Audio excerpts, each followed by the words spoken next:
This just in, LaMelo Ball voted Rookie of the Year in the NBA, according to ESPN. He was the number 3 overall pick last year, and he led all rookies in assists and steals per game. He was second among first-year players in scoring and rebounding. Helped lead the Hornets to this year's play-in tournament.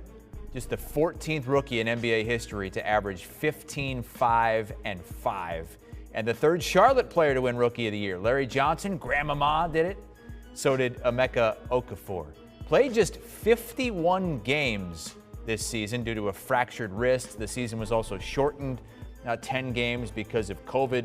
Among the fewest games played by an NBA Rookie of the Year, but a couple of those guys, Vince Carter included, were in shortened seasons as well. That was a strike-shortened season back in 98-99, as well as Kyrie Irving's season of 66 games, where he only played 51 back 9 years ago.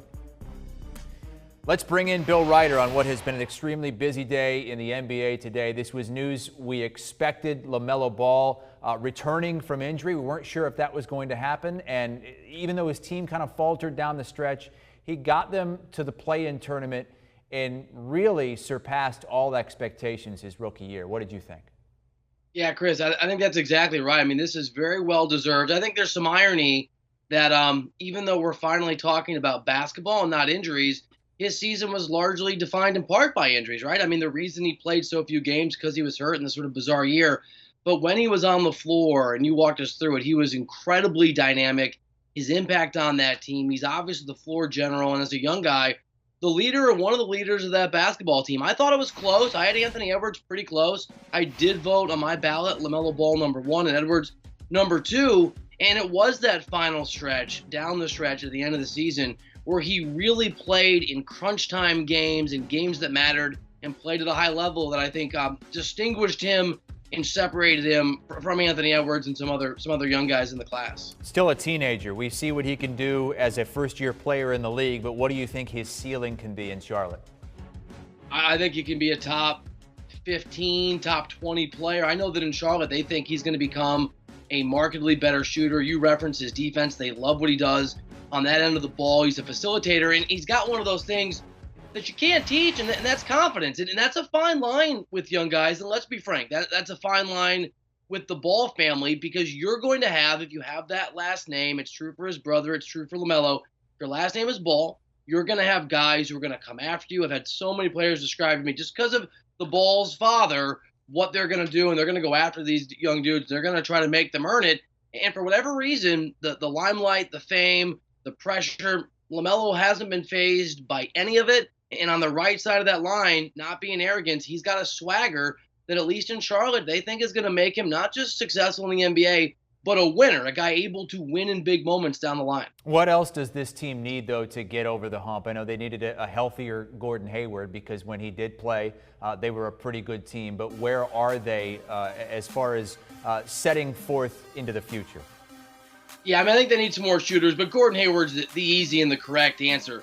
You've got to have multiple superstars. Even the Brooklyn Nets need, or we think they need, despite Kevin Durant's ridiculous game last night, multiple superstars. And LaMelo's great, but he's not a superstar yet. And you need Hayward to be healthy. They also just need to improve defensively. They probably need, like every other team in the NBA, a perimeter player, a 3-and-D guy who can get out there and guard opposing teams' best players. You got to be able to guard on the wing. Shooting's going to be critical. But they have the pieces on that roster, and Gordon Hayward's the main piece that was missing for big chunks, where they're good enough, maybe not to be a contender, but to be a team that can make the playoffs, that can kind of climb that ladder of experience.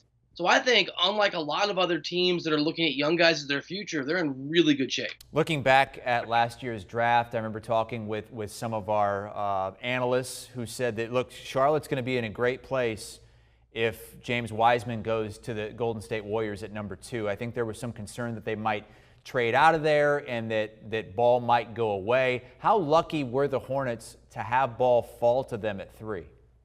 You know, it's interesting. They were really lucky, and they were really good in a very unusual draft. I can't think, Chris, of a draft, really in my time covering the NBA, which has been longer than I care to admit, where there was so much disagreement. When I would call scouts, when I would call GMs or executives who were charged with being at the forefront of the draft decisions for whatever team I was talking to, who had such a disparity of perspectives, right? Like every GM, every source, every scout I talked to was convinced in the top three there was an absolute bust, an absolute star, and a guy that was somewhere in the middle. But nobody could agree on who was what. I mean, smart people told me LaMelo was going to be a bust. Smart people told me Wiseman was going to be a bust.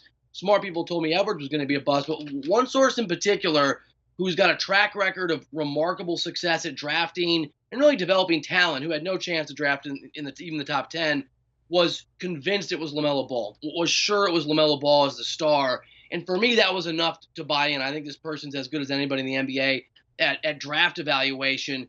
And so, yes, they got lucky that the Warriors, it looks like, and Wiseman's a big man, so it takes time, it looks like chose poorly with that number 2 overall selection. But also give them credit. That's who they wanted. That's who Charlotte thought was the guy. And even though he fell to them, as I understand it, they would have drafted him at 1 or 2. So a lot of luck. And, whatever their processes were to figure out who they liked, they were correct.